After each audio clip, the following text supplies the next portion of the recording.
ይስጥልኝ ተከበራችሁ ኢቫንጀሊካል ቲቪ ተመልካቾቻችን የሰዓቱ መረጃዎች ይዘላችሁ መተናል።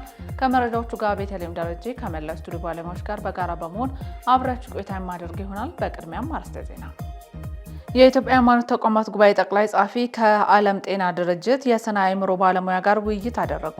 ወደ ቀዳሚው መረጃችን ስናልፍ የኢትዮጵያ ሃይማኖት ተቋማት ጉባኤ ጠቅላይ ጻፊ ከዓለም ጤና ድርጅት የስነ አእምሮ ባለሙያ ጋር ውይይት አደረጉ።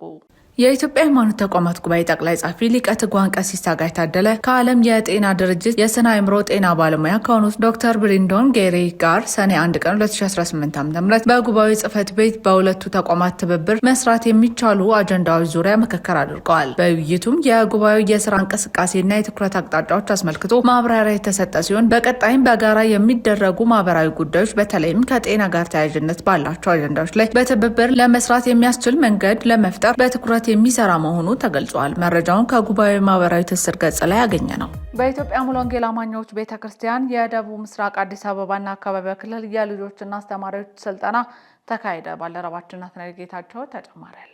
በኢትዮጵያ ሙሉ ወንጌል አማኞች ቤተክርስቲያን የደቡብ ምስራቅ አዲስ አበባና አካባቢው ክልል የልጆች አስተማሪዎች ስልጠና ተካሄደ። ቅዳሜ ግንቦት 29 ቀን 2018 ዓ.ም በመገናኛ ሙሉ ወንጌል አጥቢያ በተካሄደው የልጆች አስተማሪዎች ስልጠና ላይ ከተለያየ አጥቢያዎች የተውጣጡ 55 አስተማሪዎች ተገኝተዋል። የደቡብ ምስራቅ አዲስ አበባና አካባቢው ክልል የወጣቶች ክፍል ኃላፊ ፓስተር ኤልያስ አየለ የመክፈቻ ንግግር በማድረግ በዝማሬ ያገለገሉ ሲሆን በመቀጠል የልጆች ዓለም፣ የአስተማሪዎች አይነት፣ የልጆች ዕድሜ እና ባህሪ፣ አስተማሪዎች እንዴት ማስተማር እንዳለባቸው በሚሉ ርዕሰ ጉዳዮች ስልጠና ተሰጥቷል። ስልጠናውን የሰጡት ደግሞ እህት ማርሴ፣ እህት ኢትዮጵያ፣ እህት ሩት በጋራ በመሆን ነበር። ከስልጠናው በኋላ የአንድነት፣ የጨዋታ፣ የውይይት ጊዜ ተካሂዷል። መረጃው ከቤተ ክርስቲያኒቱ የማህበራዊ ትስስር ገጽ ላይ ያገኘ ነው።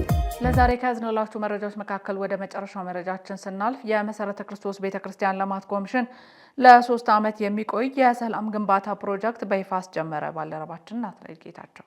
የመሰረተ ክርስቶስ ቤተክርስቲያን ልማት ኮሚሽን ላለፉት 3 ዓመታት በደቡብ ኢትዮጵያ ክልል ግጭት በስፋት በሚስተዋልባቸው 4 ዞኖች ተግባራዊ በማድረግ ውጤት ያስመዘገበበትን የሰላም ግንባታ ፕሮጀክት ለሁለተኛ ዙር ለቀጣይ 3 ዓመታት ተግባራዊ ለማድረግ በይፋ ስራ አስጀምረዋል። በአርባ ምንጭ ከተማ በተካሄደው የፕሮጀክት መክፈቻ ላይ የመንግስትና ቤተክርስቲያን መሪዎች እንዲሁም ለስራ ከተለያዩ 5 ዞኖች የተውጣጡ የማህበረሰብ ክፍሎች ሲገኙ ፕሮጀክቱ የሃይማኖት አባቶች፣ የሀገር ሽማግሌዎች፣ የሚዲያ ባለሙያዎች፣ ወጣቶች፣ ሴቶችን ጨምሮ ማህበረሰብ ተቋማትን በመያዝ ልዩነት አክብሮ አብሮ በመኖር በሚቻልበት ጉዳይ ላይ ትኩረት እንደሚያደርግ ተመለክቷል። በመክፈቻ ፕሮግራም ላይ የተገኙት የደቡብ ኢትዮጵያ ክልል ሰላምና ጸጥታ ቢሮ ኃላፊ አቶ አቤኔዘር ተረፈ ሰላም የሁሉ ነገር መሰረት መሆኑን በመግለጽ የመሰረተ ክርስቶስ ቤተክርስቲያን በክልሉ ግጭት በሚስተዋልባቸው ዞኖች ውስጥ በሰራቸው ስራዎች ውጤቶች መመዝገባቸውን አስታውሰው የእምነቱ ተቋም በሰላም ግንባታ ላይ የሚያበረክቱትን አስተዋጽኦ አጠናክሮ መቀጠል ይገባቸዋል ሲሉ መልእክታቸውን አስተላልፈዋል። የመሰረተ ክርስቶስ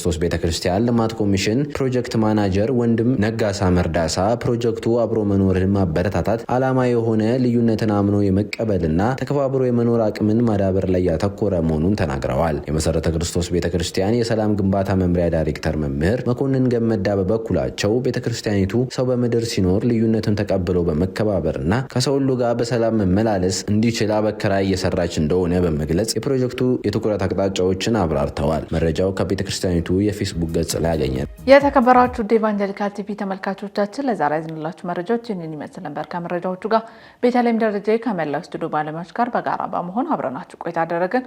ከቀሪ ኢቫንጀሊካል ፕሮግራሞች ጋር መልካም ቆይታ